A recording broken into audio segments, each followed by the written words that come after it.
Buenas tardes, un placer estar aquí. Hemos trabajado un montón con Adri, venimos trabajando hace mucho tiempo en los cuentos, y elegimos que siempre es un cuento que realmente siempre es actual, y tiene sus razones para ser actual, que ahora vamos a ir descubriendo.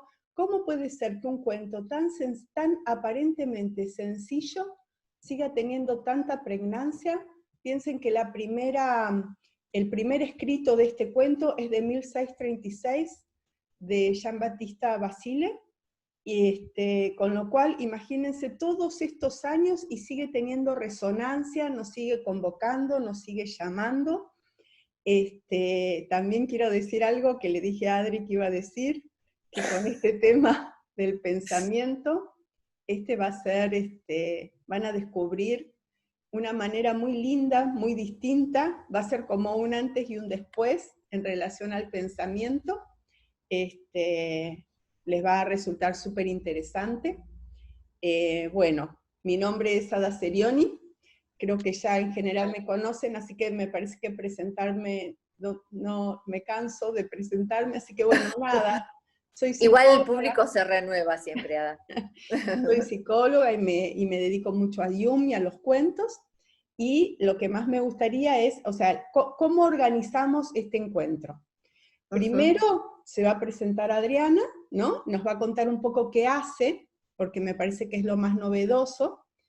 Luego de esta presentación, en donde Adriana se va a presentar a sí misma, nos va a contar qué hace, y también nos va a contar por qué eligió hacer este análisis desde los estudios de Angélica Sátiro. Luego de eso voy a hacer yo, que les voy a ir contando el cuento, pero mientras lo voy contando vamos a ir haciendo el análisis simbólico del mismo, y luego de este análisis simbólico, nuevamente Adriana va a hacer un análisis de los aspectos más importantes del cuento en relación al pensamiento. Bien. Al pensamiento, sí, creativo. Y después de eso, entre todos un poco, vamos a comentar, o las inquietudes que ustedes tengan, preguntas que vayan surgiendo, y para finalmente hacer un cierre, ¿sí? Entonces, empezamos con la presentación de Adriana. Bueno, decir uno quién es no es fácil, pero sencillamente me presento yo siempre como profesora de filosofía, amante de la filosofía y de la educación también, porque quizá, imagínense, yo soy una persona grande ya, y he transitado, ya estoy jubilada hace unos años, y he transitado muchas escuelas, he transitado muchos ámbitos educativos de distintos niveles, y en mi experiencia he tenido un poco de todo, ¿no? Porque además, si hay algo que me ha caracterizado toda la vida, es estar siempre en la actitud, en postura, ¿no?, de búsqueda, como corresponde a todo ser humano en realidad, pero bueno, yo siempre buscando itinerarios nuevos, caminos nuevos por recorrer. Y uno de esos caminos era intentar vincular, intentar relacionar de la manera más justamente creativa posible la filosofía con la educación. Y a través de Filosofía para Niños lo descubrí. Yo les quería comentar, y les recomiendo además la lectura de todo el material de Angélica Sátiro, que es una educadora que trabaja en educación desde los años 80. Ella es ciudadana brasilera, pero reside en Barcelona, aunque viaja constantemente, ahora no, pero viaja constantemente por todo el mundo, ofreciendo su calidez humana y su sabiduría. Ella tiene una consultoría, también es presidenta de Crear Mundos, es autora de muchísimos libros, tanto teóricos como libros de cuentos para niños.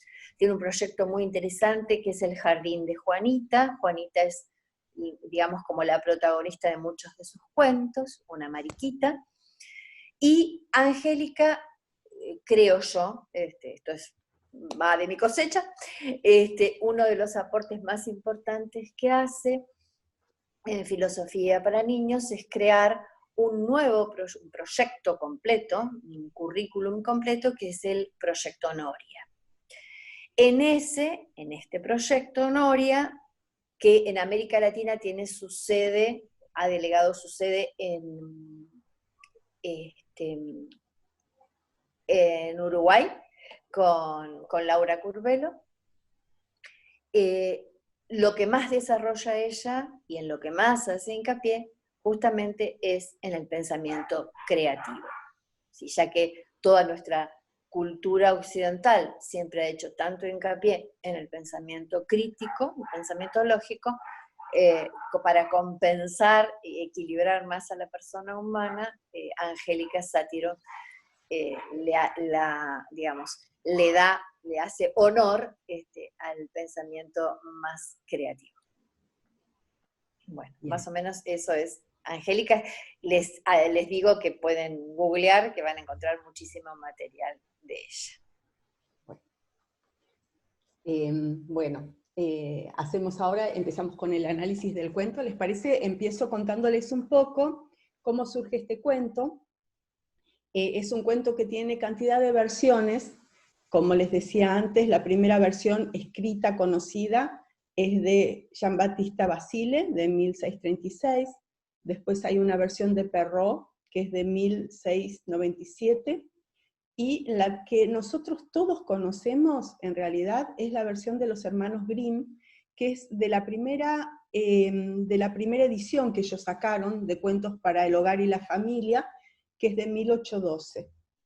¿Por qué esta versión es la que es más conocida? En realidad, una de las cosas que pasan y que llaman la atención es que en las dos primeras versiones es como que los distintos críticos plantean que es como si hubiera dos cuentos. Hay un cuento que es todo el cuento que nosotros conocemos desde la primera versión, ¿no? Desde esta versión de los Grimm, ¿no? de la jovencita que queda dormida, y luego el cuento sigue a el matrimonio, ¿no? Y entonces hay tanto en la versión de Basile como en la versión de Perrault, aparece que ella va al reino, a vivir al reino del príncipe, y ahí la madre del príncipe no la quiere, y se quiere comer a sus hijos, ¿no? Y se arma todo un descalabro, que en realidad tiene que ver con la mística del matrimonio vista en esos momentos, ¿no? También hay otro aspecto, que es que en la versión de Basile, el príncipe, cuando la ve tan bella durmiendo a la bella, no puede evitar, y en realidad la viola, o sea, y ella se despierta y ya está embarazada. Que tiene que ver con cosas de la época, en realidad cosas naturalizadas de la época, ¿no es cierto? Que supongo que es por estas razones por las cuales esas versiones, y especialmente la de Basile, que lo que sí tiene esto, lo que sí nos dice en relación a la de Basile, es que claramente no eran cuentos para chicos, eran cuentos para entretenimiento de los adultos. Entonces, ¿se acuerdan que los cuentos empezaron haciendo historias, relatos, que era para el entretenimiento de los adultos? Yo siempre planteo lo que dicen todos los folcloristas, ¿no? Que es esta situación de que nosotros estamos muy acostumbrados al streaming, a las películas, a los relatos, las novelas, y que esto no era algo que sucedía antes, y entonces las personas necesitaban ciertos relatos que se iban construyendo bastante comunitariamente. Llegamos entonces a la versión que es la versión que conocemos, que es la que más, la que más resuena, que es la de los hermanos Grimm, que se llama La Bella Durmiente, pero en realidad el nombre original era más la joven Rosa Silvestre, ¿no? Era el nombre original, que al final terminó siendo La Bella Durmiente. Y también hay otra versión, que es una versión actual. Hay muchas versiones actuales a partir de este cuento. No me voy a dedicar ahora a nombrar todas, pero sí quiero mencionar una porque en algún momento, cuando vaya haciendo el análisis, voy a tomar algo de esta versión porque me parece que completa, que es una versión muy linda de un escritor que para mí es increíble, que les súper recomiendo, que es un hombre, un actual, es actual, o sea, es que tendrá entre 50 y 60 años actualmente, que es Neil Gaiman. Y Neil Gaiman escribió una versión que le escribió para su hija, que se llama La joven durmiente y el uso.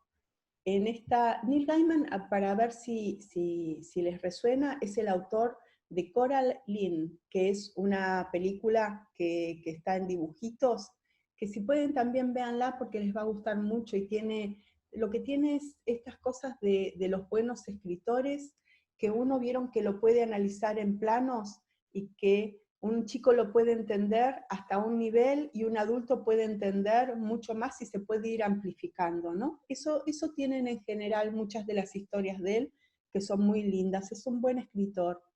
Y entonces está esta historia, que es La joven durmiente y el uso, en donde él hace una articulación entre Blancanieves y La Bella Durmiente. Solamente les voy a contar un detalle de esta historia a medida que ahora vaya contando el análisis de La Bella Durmiente. Pero no les voy a contar más, así si quieren la pueden leer y disfrutar. O sea, lo que yo les voy a contar es mínimo, ¿sí? Entonces, bueno, más o menos en relación a lo que es La Bella Durmiente y el cuento durmiente, el cuento de los Grimm, creo que hasta ahí llegamos. Ahora vamos a ir a el desarrollo de la historia. ¿Se acuerdan que, y en relación al desarrollo de la historia, vieron que en general cuando uno analiza los cuentos, tiene en cuenta también algunos mitos que tienen relación. Entonces, en este caso, primero que nada, hay un mito que un poco voy a tomar algunas ideas, algunas parte de un trabajo que hizo Marie-Louise Bonfrance en relación a este cuento, pero también voy a ir a agregar otras cosas, ¿no? Pero Marie-Louise Bonfrance plantea al principio, cuando empieza la interpretación de este cuento, ella dice que este cuento tiene resonancias con el mito de Deméter y Perséfone. Tiene resonancias por esto, fíjense, ¿no? Porque este cuento, de la misma manera que otros cuentos también, pero este cuento en particular, nos muestra una historia en la cual alguien desaparece de la superficie por un tiempo y luego en algún momento vuelve a aparecer, ¿no? En el mito, ¿se acuerdan de Deméter y Perséfone? Pasa algo y yo creo que al final, después de que yo les haga el relato y después de que Adriana también les cuente en relación al pensamiento qué pasa con este cuento, creo que al final todos vamos a entender cuánto incide este mito en la construcción de este relato de la Bella Durmiente. ¿Se acuerdan que el mito de Deméter y Perséfone es que Deméter es la madre, ¿no? Y que es la madre naturaleza, la madre tierra, sumamente poderosa, que tiene una relación muy amorosa y unida con su hija, que es Core primero, ¿no? Va a ser Perséfone, y que Core está todo el tiempo con su mamá y que tienen esta relación así amorosa, pero en esta forma amorosa que lleva algo como de inocencia. Entonces, en algún momento, Perséfone se queda sola, va a sentir, se agacha para percibir el aroma de una flor, y cuando hace esto, de pronto se abre la tierra y aparece Hades con sus caballos negros, ¿no? Y toda su potencia oscura, la rapta y se la lleva al inframundo, ¿no?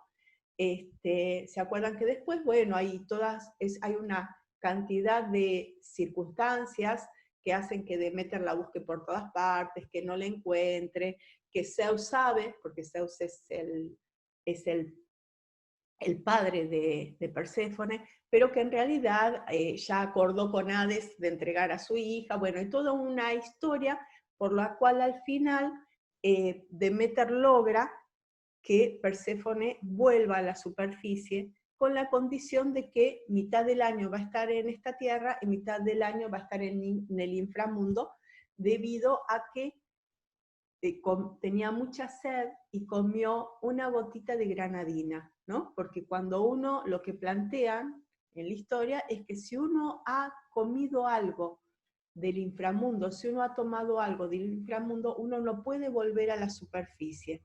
Entonces, por ese mismo hecho, se arma como un acuerdo especial por el cual va a poder Perséfone estar mitad del tiempo en la superficie y mitad del tiempo va a volver al inframundo, ¿no?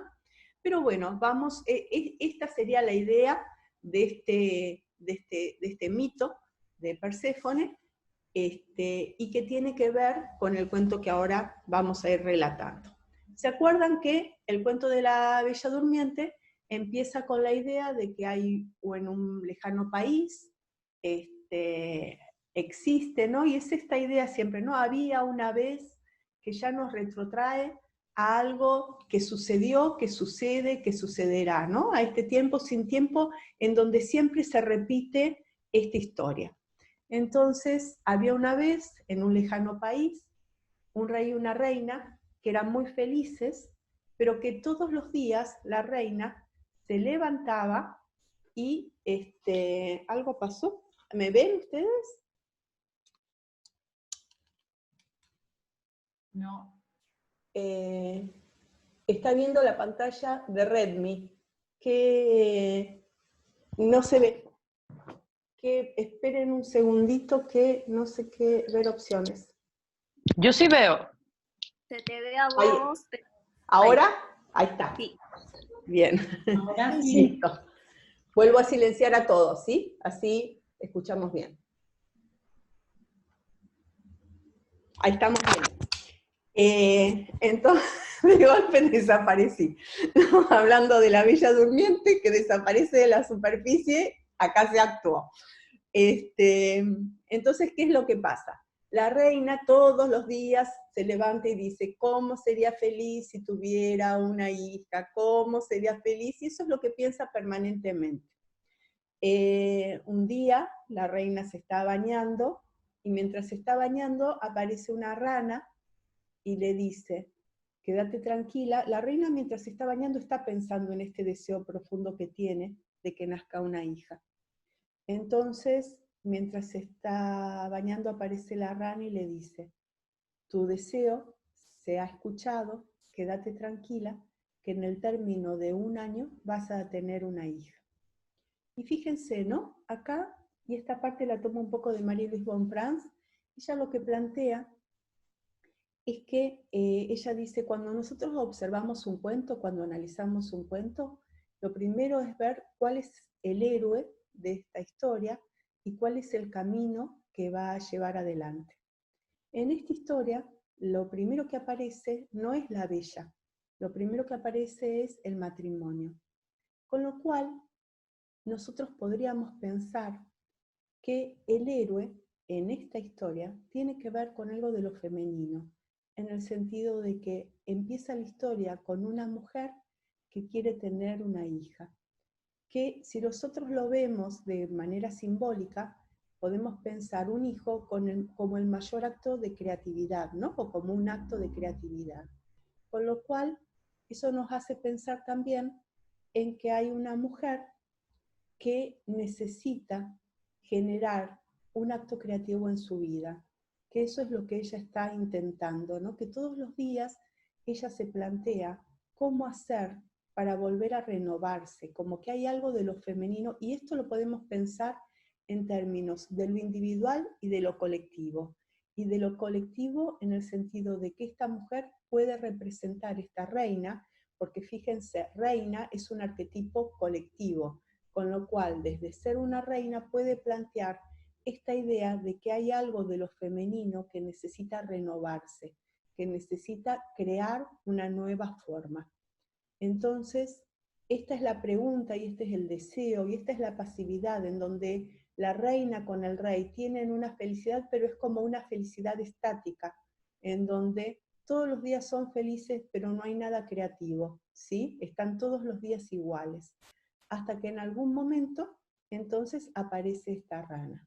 La rana tiene que ver en lo simbólico, si consideramos, lo que simboliza la rana es, un poco simboliza la fertilidad, es un ser animal que está dentro del agua, que pertenece también a la idea del inconsciente, ¿no? Entonces es como una idea de que hay algo de lo inconsciente que necesita plasmarse. Esto es lo que le trae un poco la rana a la reina, ¿no? Esta idea de que hay un deseo, podríamos ir pensando, ¿no? Hay un deseo inconsciente, que hay algo creativo que está en el inconsciente, pero que todavía no accedió a la conciencia, que todavía no se potenció. Entonces, ¿qué es lo que pasa? La rana le dice esto a la reina, bueno, espera este año, y esta idea también te la espera, ¿no? Porque la idea es, fíjense, en general hay algo que nos sucede a todos, que es que cuando el inconsciente está produciendo alguna idea que no se hace consciente, en general lo que vemos es que la vida de las personas se torna bastante estática. No sé si ustedes lo han notado, pero vieron que a veces cuando las personas hacen como mucho cambio de golpe, lo que se ve es que antes de realizar todos esos cambios tuvieron un tiempo en donde todo estaba muy plano, ¿no? Muy estático, muy tranquilo, y que incluso las personas no saben bien qué es lo que está pasando, pero se sienten, por ahí hasta uno se siente cansado, se siente que no sabe para dónde agarrar, se siente que está confundido, ¿no? Y va pasando un cierto tiempo hasta que de golpe es como que uno siente que todo ese rompecabezas que estaba dando vueltas por todas partes se empieza a acomodar y se plasma en una idea, y uno ya puede poner eso que estaba en potencia en el inconsciente, ¿no?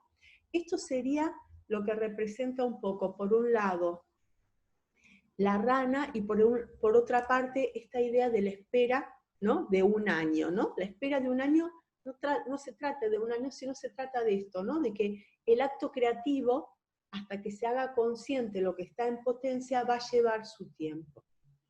Otra cosa que también sucede acá es que de alguna manera la voz de la rana simboliza una voz que le dice a la reina desde la conciencia algo que estaba en el inconsciente, con lo cual también podemos hacer una analogía con la relación entre el yo de las personas y el sí mismo.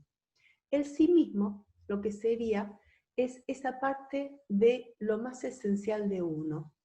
Cuando todos nacemos, hay algo que es lo que nos hace que seamos una persona particular, que hayamos encarnado una esencia especial.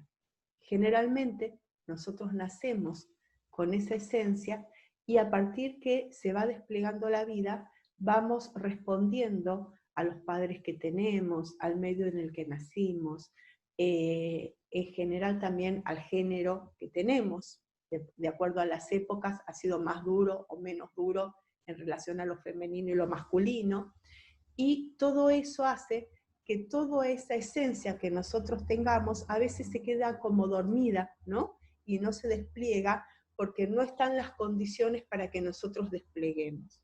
Con lo cual también el llamado de la rana es el llamado a que este acto creativo se ponga en existencia. A esto, ¿no? Es como si la rana además le dijera, vos tenés este deseo que sigue siendo inconsciente, que no lo terminás de desplegar. Es hora que empieces el trabajo para que dentro de un año esta potencia se convierta en una realidad. ¿Se entiende? Entonces, ¿qué es lo que pasa? Esto sucede, se espera durante un año, y al término del año nace la bella.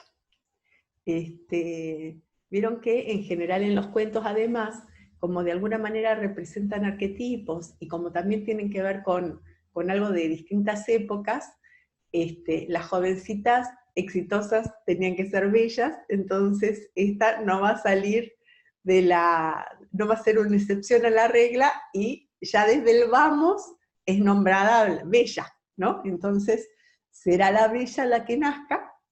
Tiene acá bueno, los padres están felices, el rey no está feliz, ¿no? Hay algo, y fíjense, ¿no? Es esta belleza que también tiene que ver con lo creativo en el sentido de la vida que surge. Porque también acá hay otra cosa, porque fíjense, ¿no? Las ranas, en general, el croar de las ranas se empieza a escuchar en la primavera, que es justo cuando va a volver a nacer todo otro nuevo ciclo, ¿no? Y entonces acá aparece esta fiesta de primavera en la cual nace esta princesita que es la bella.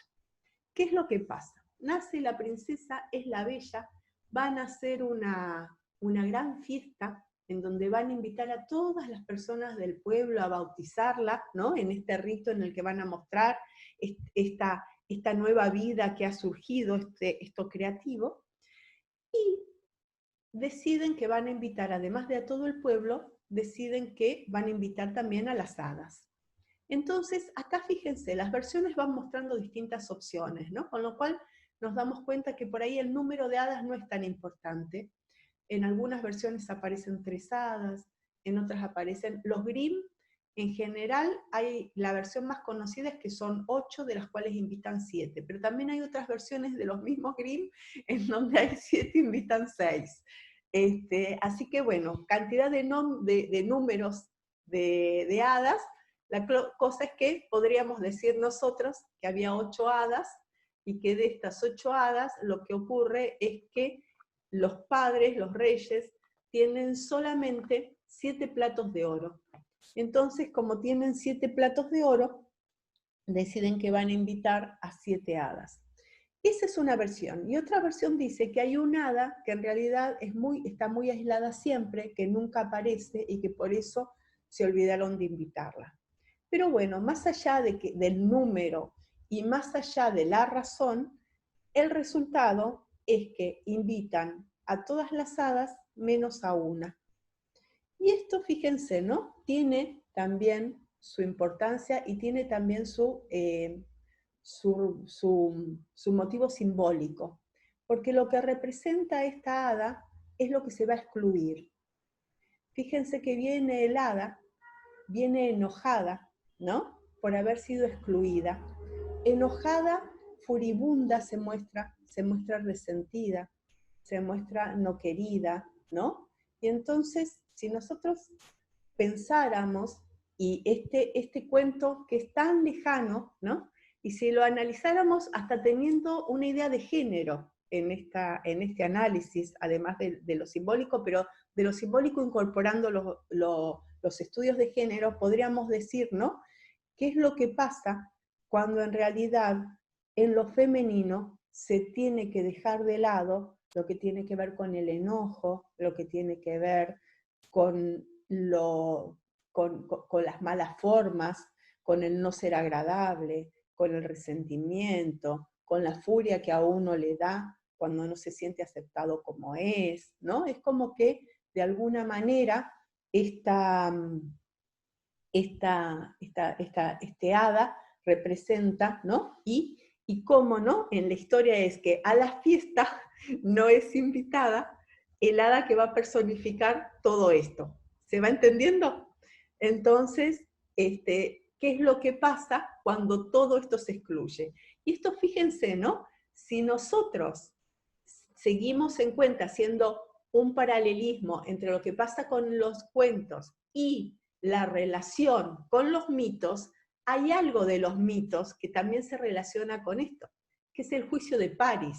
¿Se acuerdan que el juicio de París es parte de la mitología griega, en donde hay un casamiento, y a ese casamiento se invita a todos, menos a la diosa de la discordia?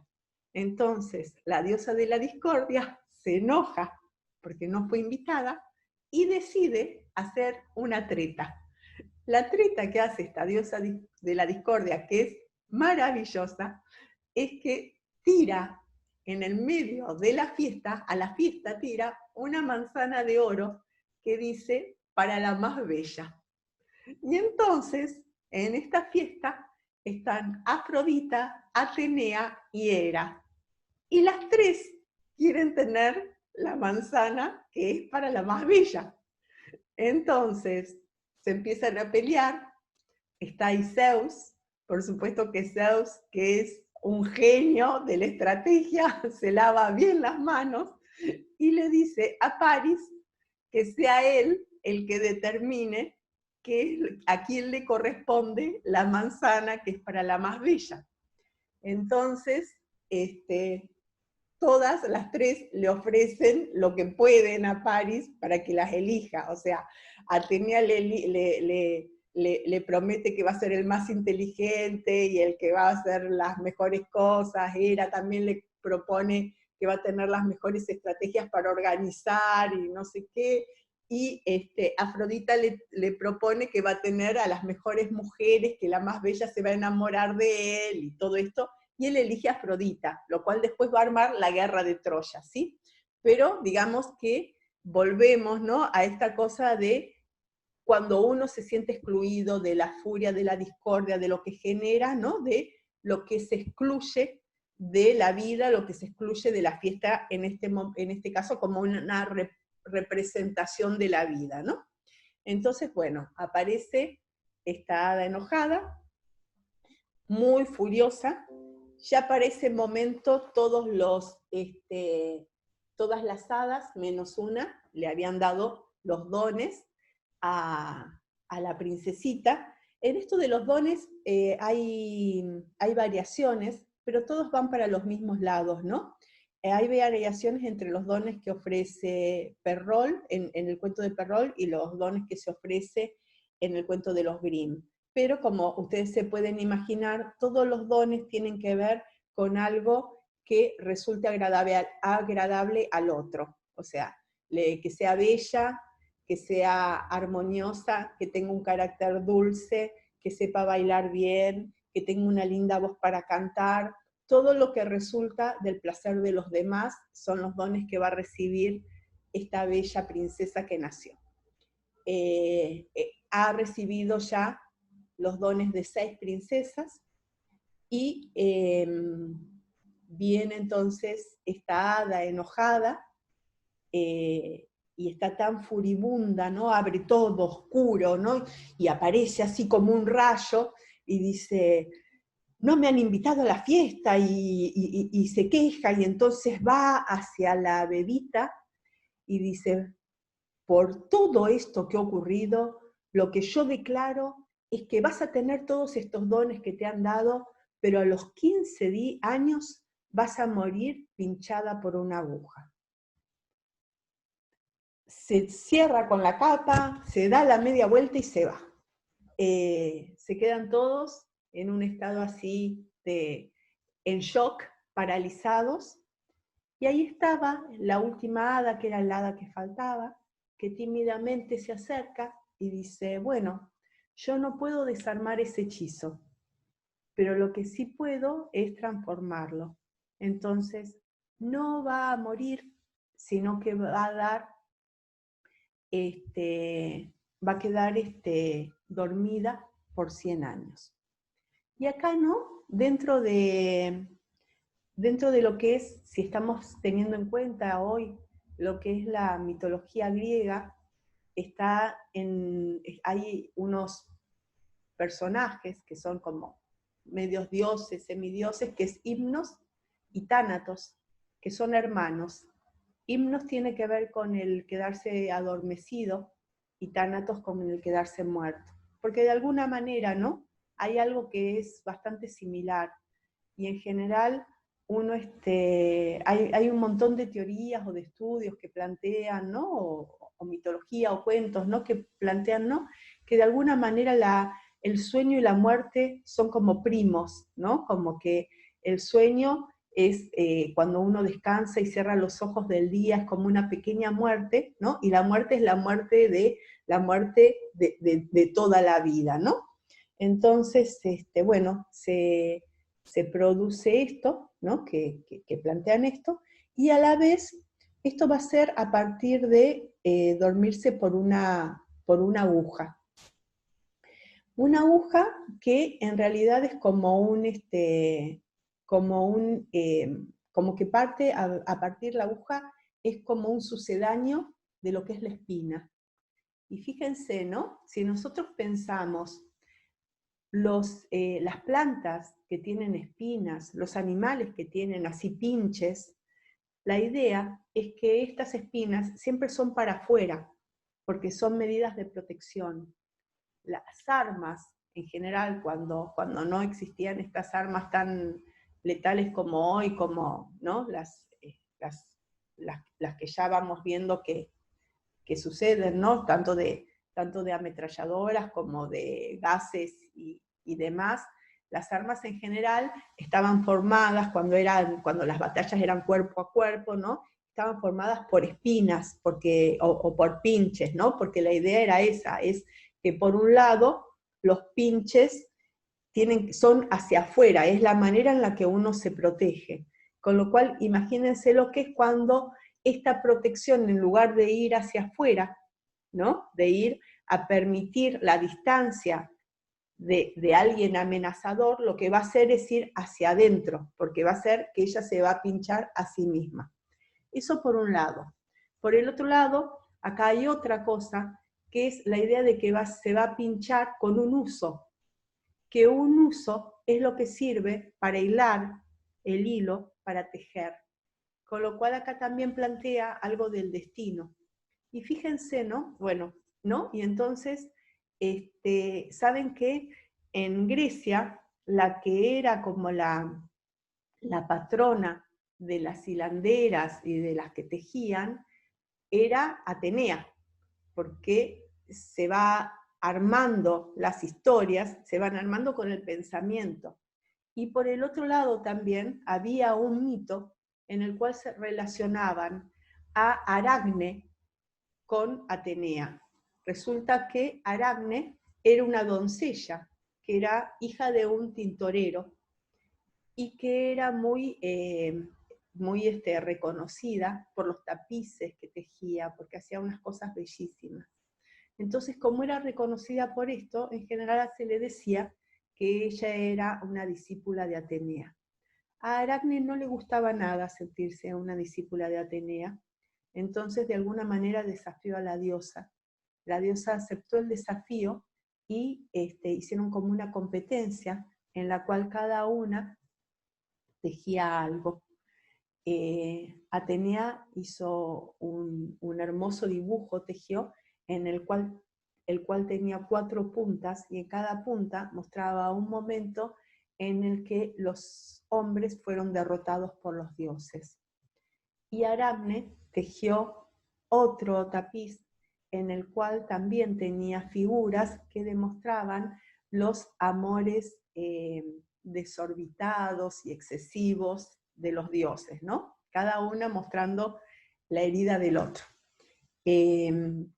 Más o menos estaban a la par las dos tejidos, pero Atenea era la diosa, con lo cual se enojó y rompió la tela el tapiz de Aracne, ¿no? Lo destruyó, y Aracne, que no pudo tolerar sentir este poderío de parte de Atenea, lo que hizo fue ahorcarse y morir. Y entonces Atenea, como era la diosa, decidió transformar a Aracne, a esta doncella muerta, en una pequeña araña. Y entonces a partir de ahí las arañas son pequeñitas, pero siempre están tejiendo una trama, siempre están tejiendo una tela de araña. Y a partir de ahí también, digamos, el simbolismo que tiene la araña con la tela de araña, ¿no? Que uno lo podría pensar desde algunas ideas en donde se trata de envolver a la presa en toda una historia que alguien arma, que es una araña, que quiere de alguna manera tener el poder de los dioses al determinar con sus historias el accionar de otras personas. ¿Se entiende? Entonces, la idea es que, bueno, la princesita esta bella crece, es muy feliz, son todos muy felices, y por supuesto que el rey determinó que no iba a haber ningún uso, ninguna aguja en todo el reino, controlaron todo, quemaron todo y ya está a salvo. Llega el día de su cumpleaños número 15, los reyes salen a comprar, a buscar un regalo, ya están tranquilos, es como que ya estamos ahí, ya se salva. Se van y se queda sola esta princesita y por su curiosidad empieza, ya que está sola por primera vez, la habían dejado tranquila y sola, empieza a recorrer todo el castillo. Va recorriendo habitación por habitación, hasta que, como se acuerdan, llega a una habitación en donde hay una vieja, ¿no?, que está tejiendo en la rueca. Ella le pregunta qué es eso, y al preguntarle qué es eso, toca, se pincha, y ahí cae desmayada. En ese mismo momento en el que ella cae desmayada, queda desmayado todo el reino, todos los perros, los caballos, es como que cada uno, ¿no? Y las imágenes lo que van mostrando es, queda hasta el fuego queda suspendido, ¿no? Queda quieto, es como que empieza ese tiempo que Adriana me decía, no te olvides de decir ese tiempo sin tiempo, ¿no? Ese tiempo en donde todo es paralizado. Se paraliza el pensamiento, pero se paraliza todo. Nada sucede. Y fíjense, ¿no? Por eso yo les había hablado de la versión de Neil Gaiman. En la versión de Neil Gaiman, una de las cosas que pasa es que cuando todo el pueblo está paralizado, lo único que hay es arañitas chiquititas que andan tejiendo todo el tiempo telas de araña alrededor de todos los que están vivos, muertos, en esa cosa de estar dormidos. Con lo cual, nosotros podríamos pensar, ¿no?, de acuerdo a estos símbolos que hemos estado teniendo en cuenta. La espina o la aguja pinchada hacia uno mismo, a veces uno lo tiene ciertas características. La primera que dijimos, ¿no?, que es que se lastima uno a sí mismo. Otra característica que tiene es que no se saca fácilmente, porque en general el mismo que está pinchado ni siquiera se la ve, ni siquiera toma conciencia de que esta espina o aguja lo ha penetrado. Y por el otro lado tampoco se ve desde afuera. Entonces, esto, fíjense, ¿no? A veces uno podría pensar que una convicción es una espina, cuando es una convicción que nos paraliza, que nos hace estar en automático viviendo, como si estuviéramos vivos, cuando en realidad no estamos escuchando a nuestra esencia, o sea, no estamos llevando a cabo lo que realmente queremos. Estamos simplemente, fíjense, ¿no? A veces uno ve, y acá Marie-Louise Bonfrance tomaba esta parte y decía, uno a veces ve, decía, mujeres que todo está bien, aparentemente, pero que en realidad son grises, son como apáticas, no tienen pasión o no muestran pasión, y ni siquiera se dan cuenta. O sea, hay ciertas convicciones que tienen, que muchas veces tienen que ver, vieron, con, uno diría, con la normatividad, ¿no? Con que hay cosas que uno tiene que cumplir y que esas cosas van en contra de lo que es el camino verdadero de uno. Entonces, uno puede quedar dormido cumpliendo con todos, y hasta se puede ver desde afuera que uno es una persona aparentemente exitosa y feliz porque cumplió con todo lo que la sociedad esperaba para ella, cuando en realidad lo único que hizo fue quedar hechizada, ¿no?, por una tela de araña que le armó una historia en la que simplemente cree que actúa, pero solamente es actuada por la tela de araña. Eso sería un poco lo que le pasa a esta bella durmiente, que queda en ese tiempo sin tiempo, porque es un tiempo sin tiempo porque no toma conciencia, porque todo queda en stand-by, porque si bien tiene una vida, en realidad es una vida de simulacro. Y esto mismo Y por eso me gustaba en este cuento, ¿no? Cómo muestra que no solamente se queda la bella dormida, sino que además todo el pueblo, porque tiene que ver con esto, con ciertas ideas, con ciertas ideologías, con ciertos patrones, con ciertas regulaciones, con ciertas fantasías que nos hechizan, que hace que nosotros cumplamos cosas, que creamos que estamos llevando adelante una vida, cuando en realidad estamos siendo vividos por otros, que son las arañas que arman toda la tela de araña y que tejen los hilos para que quedemos en esta sensación en donde no estamos muertos, pero tampoco estamos vivos. Estamos en esa no vida que tiene que ver con la no decisión, que parte de la idea de que uno no se escucha a sí mismo, ¿sí? De que uno no escucha lo más esencial de uno. Y que si lo escucha, lo que hace es pensar si eso es conveniente, si va a ser bien visto por la sociedad, si es lo que corresponde. Entonces, si lo escucha, lo aborta, no lo dejan hacer. Entonces, esto es lo que sucede cuando la princesa se queda dormida, y esto es lo que simboliza este dormir de la princesa y dormir de todo este pueblo. Entonces, ¿qué es lo que pasa? Fíjense, quedan dormidos todos, y lo que cuenta el cuento es que se va armando toda una maraña de espinas y de rosas, ¿no? Que va rodeando todo ese castillo. Nosotros podríamos pensar que toda esa maraña de espinas, de troncos que va armando, que va haciendo como que sea como un gran caparazón imposible de atravesar, tiene que ver con pensamientos, con teorías, ¿no? que van encerrando cada vez más. Entonces, las primeras convicciones cada vez se van sumando ideas que van terminando, ¿no? de hacer como un gran caparazón, ¿no? que son ideas rígidas, teorías rígidas, que no se pueden atravesar de ninguna manera, y que lo que hacen es paralizar a todas las personas que están. Entonces, ¿qué es lo que pasa? Esto va sucediendo así, y esto sucede así, dice 100 años. La idea de 100 años no es 100 años, sino la idea es que es mucho tiempo, que durante mucho tiempo esto va sucediendo, y durante mucho tiempo es como imposible de que pueda haber una fisura por la cual que alguien pueda atravesar. Y fíjense, ¿no? Como en el cuento cuenta que muchos príncipes intentan, pero cada príncipe que intenta de alguna manera es repelido por toda esta maraña, ¿no? O son muertos, o son atravesados, o sea, cada uno va, ¿no? Entonces uno podría pensar, cada príncipe portador de una idea va a ser raudamente expulsado mientras este caparazón sea fuerte. Hasta que va pasando el tiempo, y llega un príncipe que llega justo cuando se cumplen los 100 años.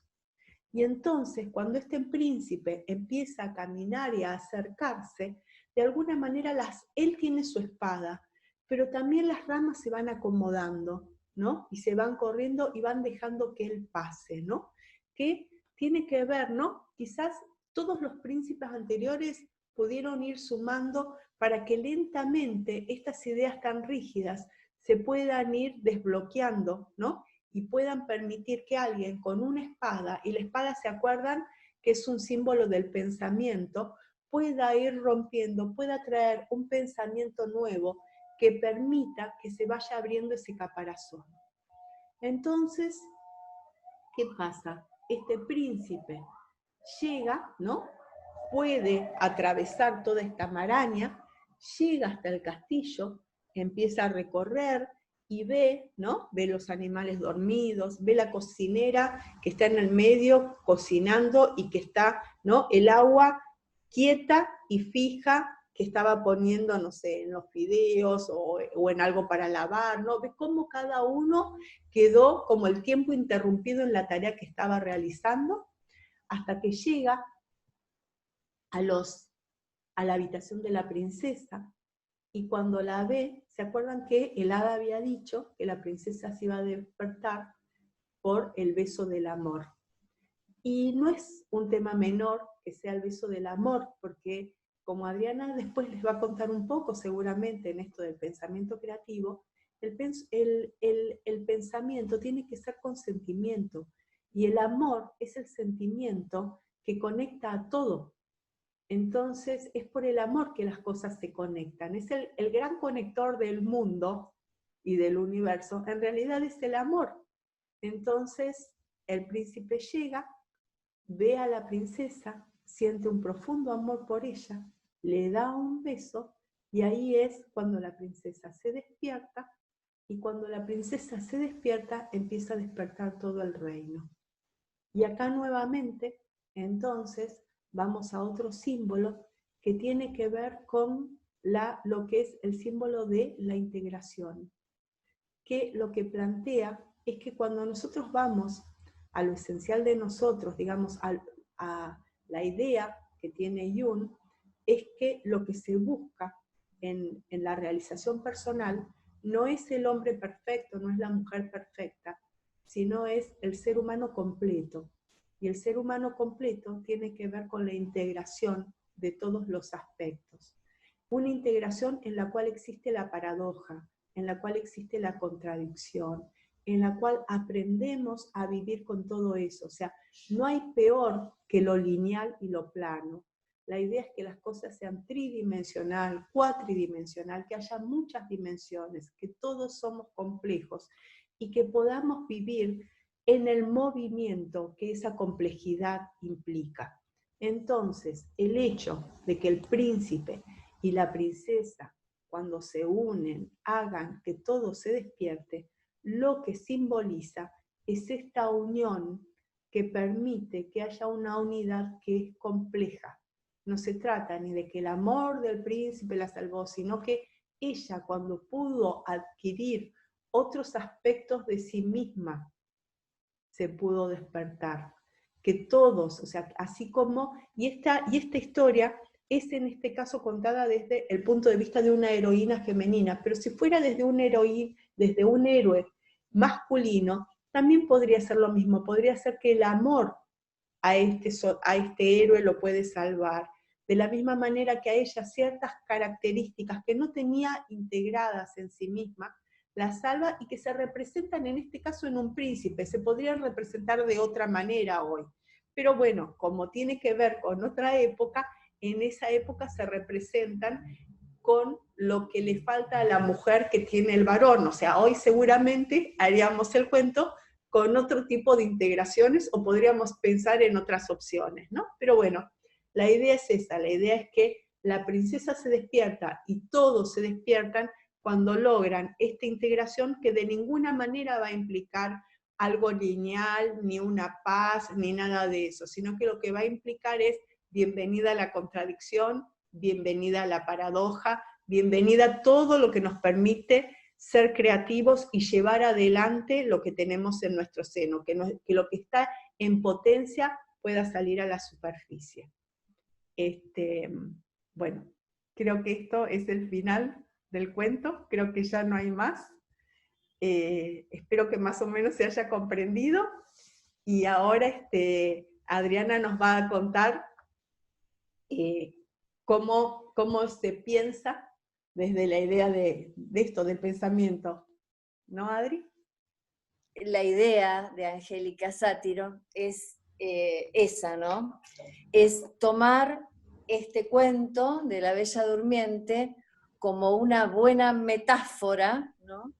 Para entender, para representar la mente humana. Y en realidad, así como la Bella despertó, la idea es que nuestras mentes, ¿no? Que la mente despierte. Un poco es despierta, mente despierta. Sería el clamor de Angélica. Creo que es lo que ella está haciendo por el mundo, yendo por el mundo con este mensaje, ¿no? Despertemos. Y además, justamente la semana pasada ella hizo la presentación de su último libro y un poco decía, si bien no puedo viajar, bueno, hago esta presentación por Zoom para decirles que después de este confinamiento y durante el proceso que tengamos que hacer en este confinamiento, salgamos con una mente más despierta, más creativa.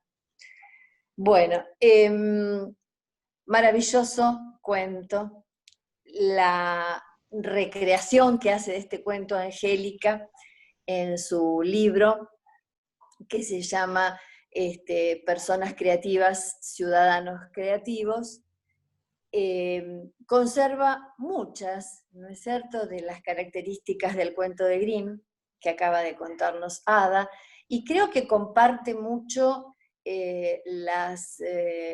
los mismos símbolos interpretados por Marie-Louise Bonfranc, ¿verdad? Creo que se pueden aportar algunas cosas sumamente interesantes para ver el cuento desde otra perspectiva, que esta es la intención de por qué lo hacemos entre las dos, ¿no? Esta fue la idea primigenia. Recordemos que son hadas madrinas, ¿sí? Que van al bautizo o al bautismo de Bella.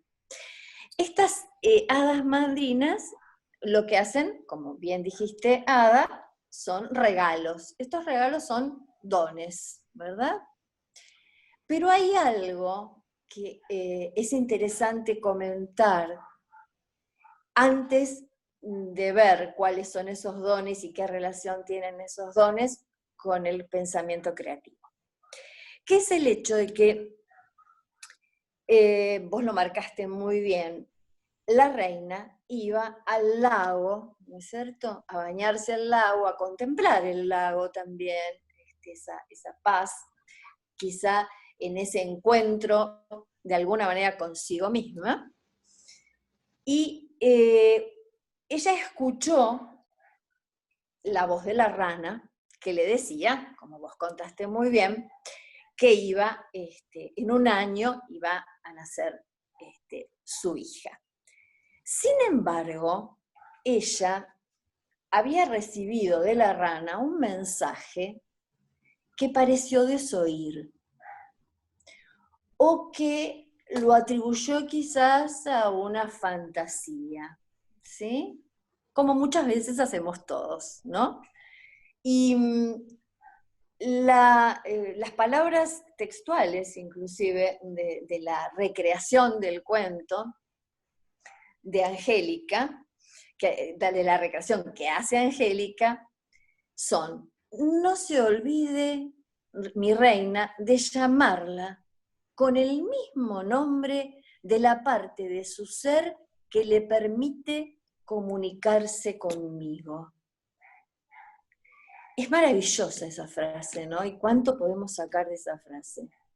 Evidentemente, ella no oía con sus oídos propiamente a la rana, sino que la escuchaba en su mente. Y qué negación, ¿verdad?, de su propia condición humana y de su mente, primero al decir, no, la rana la habré imaginado esa voz, fue una ilusión, y cuando nace su hija, en lugar de llamarla mente, la llama Rosa.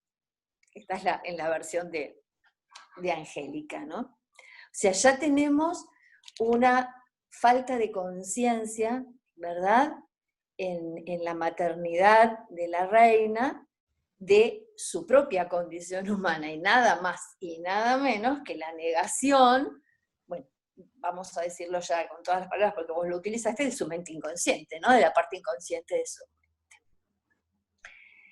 mente.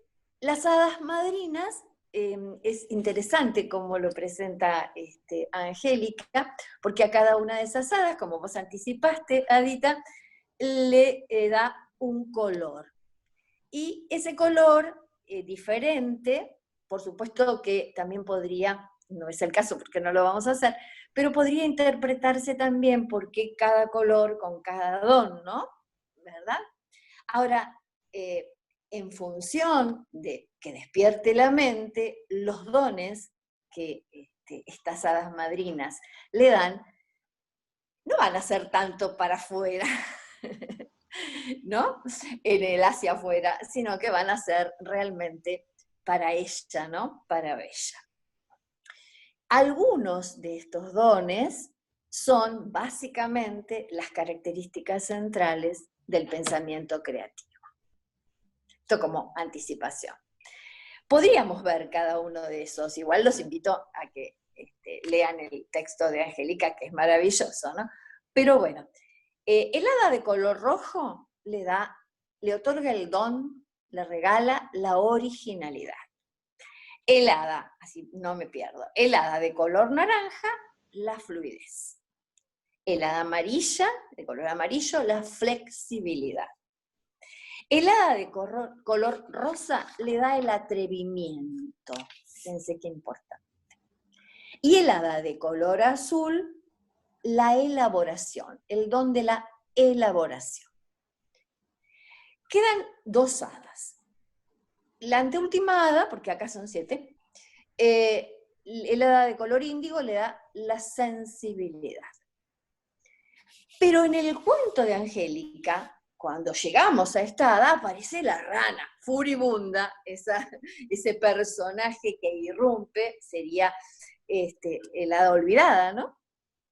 Furibunda dice, pero vos no le diste, era una rana gigante, babosa, asquerosa, que irrumpe en ese festejo tan maravilloso del bautismo, y justamente le dice que,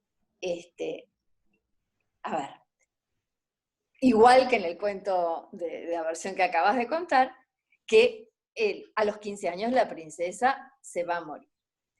Pero, y acá viene en la versión de Angélica, el hada de color violeta, fíjense, violeta, le dice, no se va a morir. La idea es que, a ver, va a quedar dormida. ¿Pero cómo? Acá no aparece el uso. Acá, como el nombre debía ser Rosa, aparece la espina. Se va a pinchar con una espina. En realidad en el cuento es que ella se acerca tanto a las flores para sentir su aroma, pero bueno, como bien sabemos, las rosas tienen sus espinas y ahí se pincha y se queda dormida, y es la misma historia, ¿no? Que vos contaste. Bueno, vamos a ver un poco esos dones que las hadas le regalan a nuestra princesa Bella. ¿Qué relación tienen con el pensamiento creativo? Ya simplemente por mencionarlos así en un listadito que hicimos recién, nos damos cuenta, como decíamos al comienzo, que los dones no son para el afuera, son para ella, son para la mente. Es una manera de, digamos, vamos a focalizar qué características tiene una mente creativa. ¿Cuáles son, de alguna manera, aquellos pasos en el proceso del pensamiento creativo, que son los dones básicos que recibe Bella? También sería interesante ver aquí un poquito que el pensamiento creativo tiene 2 clases de movimiento, que yo cuando vaya comentando los dones los voy a relacionar, ¿sí? Porque el pensamiento es dinámico, es complejo, como hemos dicho, va fluyendo, bueno, y en ese movimiento que tiene, ejerce 2 tipos básicos de movimiento. Bueno, dijimos nosotros que la rana de color naranja le otorgaba a Bella el don de la fluidez. ¿Qué será fluir? En realidad, con respecto al pensamiento creativo, la fluidez tiene que ver con un primer momento. En ese primer momento del pensamiento creativo, lo que tenemos que hacer es lo que habitualmente llamamos torbellino de ideas. Es decir, dejar fluir es dejar salir, sentirnos abiertos a todas las ideas y posibilidades que aparezcan. Cuando justamente yo le comentaba ayer también, que cuando nos reunimos con Mariana Caputo, mi colega en Filosofía para Niños Zona Sur, mi querida Mari, para preparar un taller, para preparar la presentación a un congreso, para un seminario, bueno, lo que fuere, empezamos por acá. Este pensamiento creativo empieza por acá.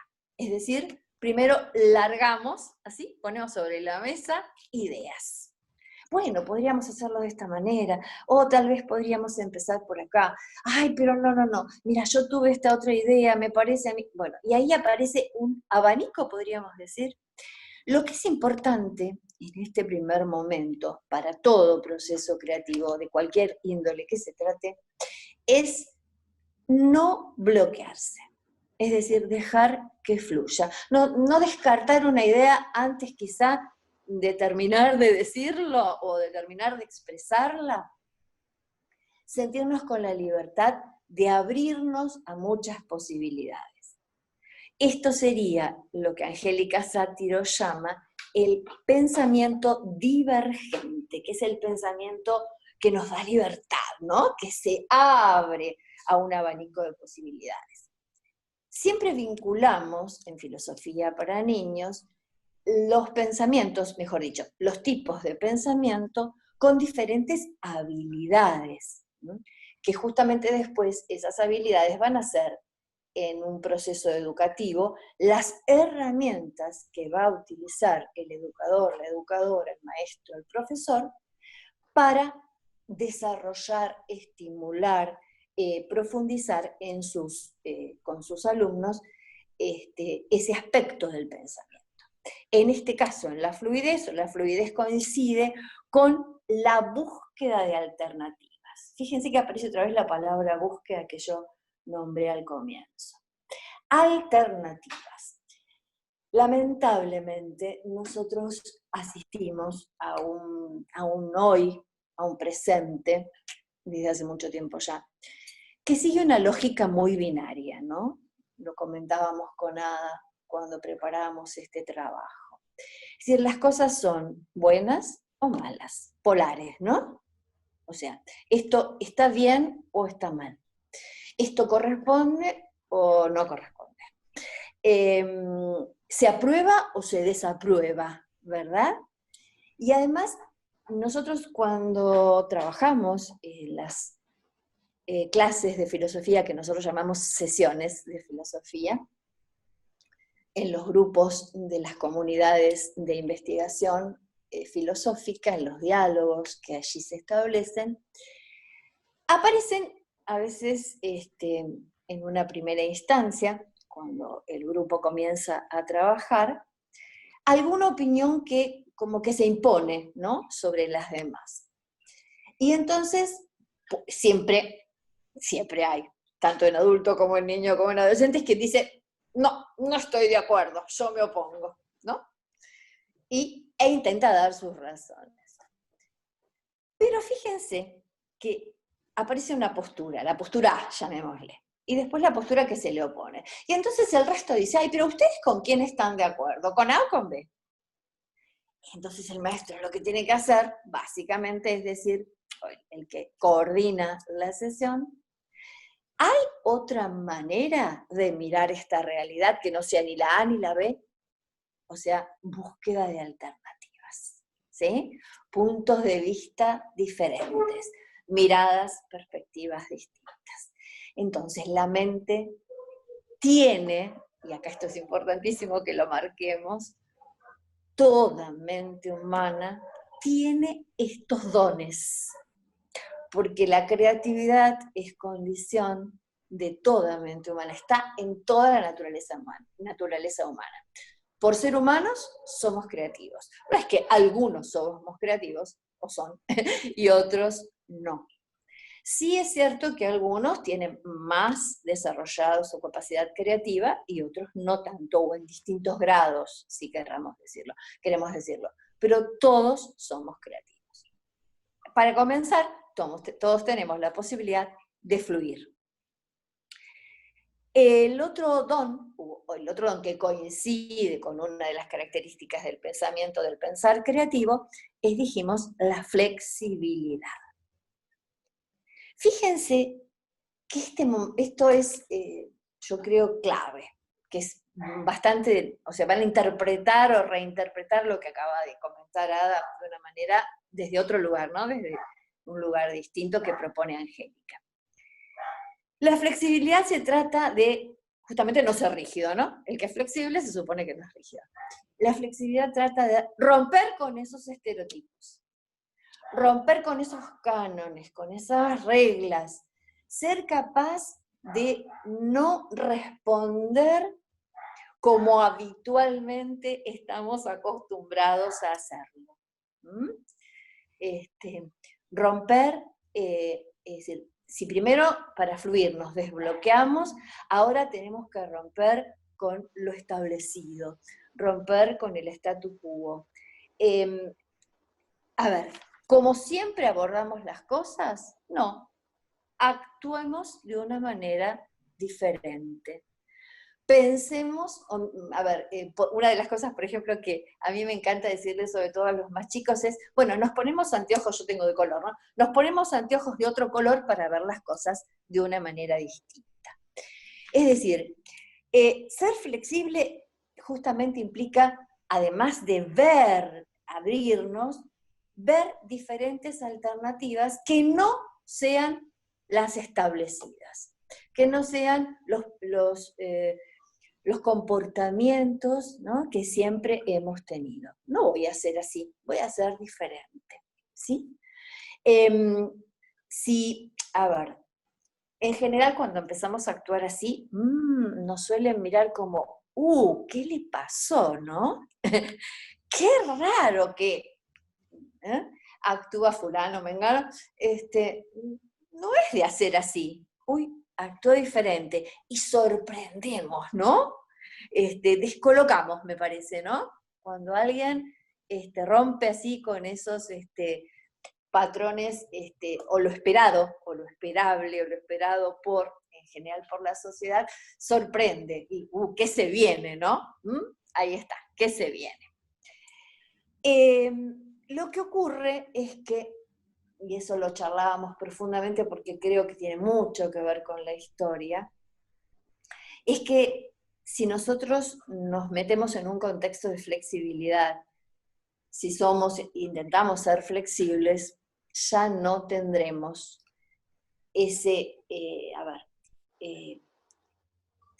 esa comodidad, ¿no es cierto?, de aquello que nos contiene y nos da justamente certidumbres, certezas.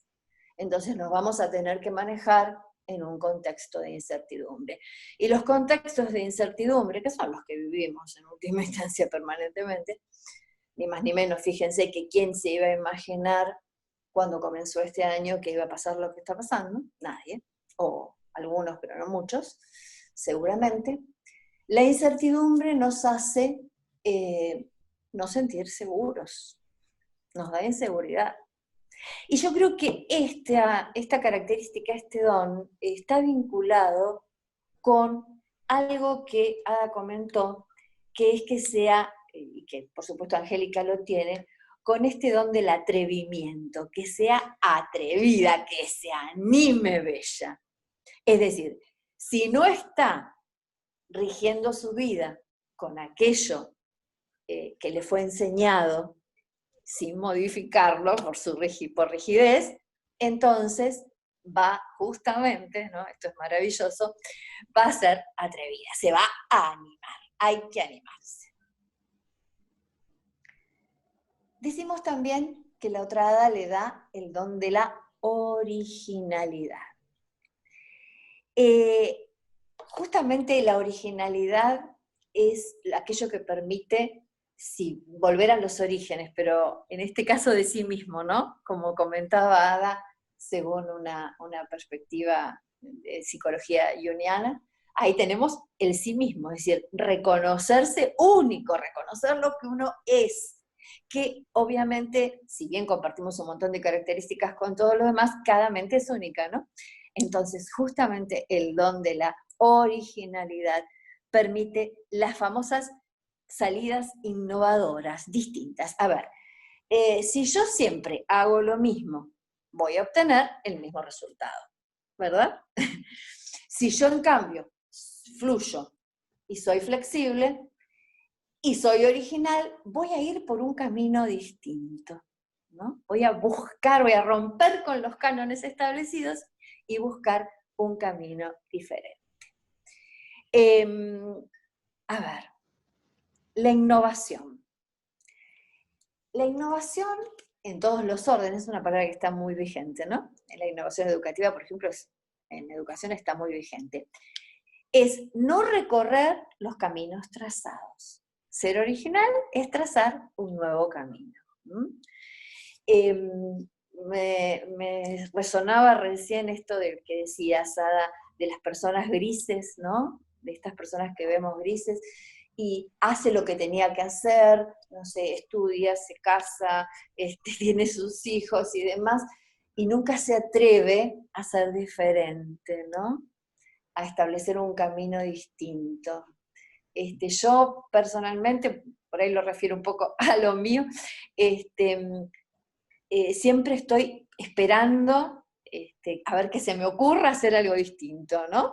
Y buscando, la búsqueda es la palabra creo que me define, buscando siempre algo nuevo para hacer, algo nuevo para crear, la verdad que sí, esta es la palabra, y sabiendo que los proyectos nuevos, los nuevos proyectos van a ser realidad. Que acá vendría justamente el otro don, que es el don de la elaboración. ¿Por qué? Porque ocurre, y es tremendamente lamentable que pase, que muchas veces las personas fluyen muchas ideas, son flexibles y originales, pero todos los proyectos se pinchan, como decimos en el lenguaje corriente, ¿no? No los llevan a cabo, no sale un producto de ese proceso. Y entonces el pensamiento creativo queda en su movimiento divergente y no converge, porque elaborar es cerrar. Ahí está, digamos, justamente el cierre, el último paso del proceso creativo, cuando de todo eso sale un producto. Podríamos inclusive hablar de productos en diferentes lenguajes. Ayer comentábamos con Ada que la filosofía para niños, si bien nace básicamente como una narración de cuentos, o tiene mucho que ver con la narración de historias filosóficas, también, por supuesto, están todos los otros lenguajes. Nosotros tratamos de introducir con Mariana Caputo en nuestros cursos, por ejemplo, mucho el lenguaje corporal. ¿Sí? Hacer con el cuerpo. No sé, por ejemplo, un producto de un proceso creativo podría ser una estatua que yo haga con 2 o 3 de mis compañeros de grupo, y armemos una estatua juntos. Ese podría ser un producto, que a veces uno dice, ¿eso es un producto? Sí, ese es un producto. O, bueno, vamos a otra cosa, elaboramos una canción en el lenguaje musical, en el lenguaje plástico, es decir, la posibilidad de lenguaje, porque también hay otra cuestión, ¿no? Que en general se asocia lo creativo a lo artístico y puntualmente o más específicamente a todo lo que tiene que ver con la pintura. Es decir, como que decimos que los pintores son los creativos, ¿no?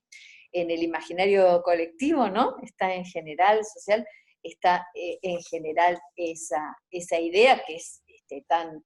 Bueno, es un estereotipo, algo que está establecido, y entonces todos creemos que es así porque no lo cuestionamos, ¿no? A ver, entonces, elaborar, esto es importante. No es que vayamos a crear algo único, que vayamos a tener una idea original que nadie tuvo, ¿no? Un pensamiento propio que nadie pensó, bueno, lo dejamos eso para los genios, que los hay, que los hay y muchos. Sino que nosotros seguramente le vamos a añadir condimento nuevo, le vamos a dar un toque, vamos a ser capaces de renovar, ¿verdad? Algo, va a salir un producto que va a tener quizá, como yo acá me apunté, ideas que ya existen o detalles que ya existen, elementos que ya existen, pero, y esto es importante, lo vamos a formalizar con nuestro granito de arena, con el aporte que hayamos hecho para cerrar el proceso creativo. Y entonces, con el movimiento convergente, obtengamos un producto, ¿no? Algo que pueda trascendernos, porque también esto me parece que es importante, que sea nuestro, pero que trascienda, ¿no? Que podamos poner con otros, ¿no? Que podamos aportar algo propio. Esto sería básicamente lo que nos dice Angélica, como para redondear algunas cosas más. Me parece que un aporte interesante, ahí está Alfonso dando vueltas sobre mis papeles, un aporte interesante sería, porque me quedé pensando cuando Ada lo decía, que tiene mucho que ver con este último momento. ¿Por qué algunos príncipes, no es cierto, no pudieron, no lograron el objetivo? ¿Y por qué sí ese puntualmente? Y bueno, y obviamente que tiene que ver con el amor verdadero, como decías Angélica, pero sobre todo porque algunas personas, en este caso este príncipe, también hubo factores, como comentabas, que dependían de Bella, ¿no? Pero ahí está Alfonso, pasando. Este príncipe logró, dice Angélica en su versión del cuento, hacer foco. ¿Sí? Esto es fundamental. Focalizar, ¿sí? Porque si no nos quedamos en la divergencia, en el pensamiento divergente. Para poder cerrar hay que focalizar y poner toda la energía en la elaboración, ¿no? Y que salga a la luz, podamos dar a luz, que se dé a luz ese producto. ¿Sí? Bien. Podríamos, si les parece, cerrar con alguna idea de Angélica Sátiro, este momento. Bueno, ¿qué es crear? Quizá es la gran pregunta. Angélica siempre reitera esta frase, que es una frase muy sencilla, porque uno espera, yo me acuerdo que la primera vez que la leí, o la escuché, sí, la escuché, de sus bocas, de sus labios, yo dije, ¿no? Porque uno espera, bueno, crear, vamos a dar una definición de crear. ¿Qué será crear? Una cosa tan simple y tan sencilla, porque es parte de nuestra condición humana. Angélica textualmente, Angélica Sátiro, dice, crear es generar, fíjense que utiliza la palabra generar, nuevas, más y mejores ideas, con valor. Y esas ideas, nada más y nada menos, que tienen la finalidad, esas ideas con valor, tienen la finalidad de transformar diferentes realidades.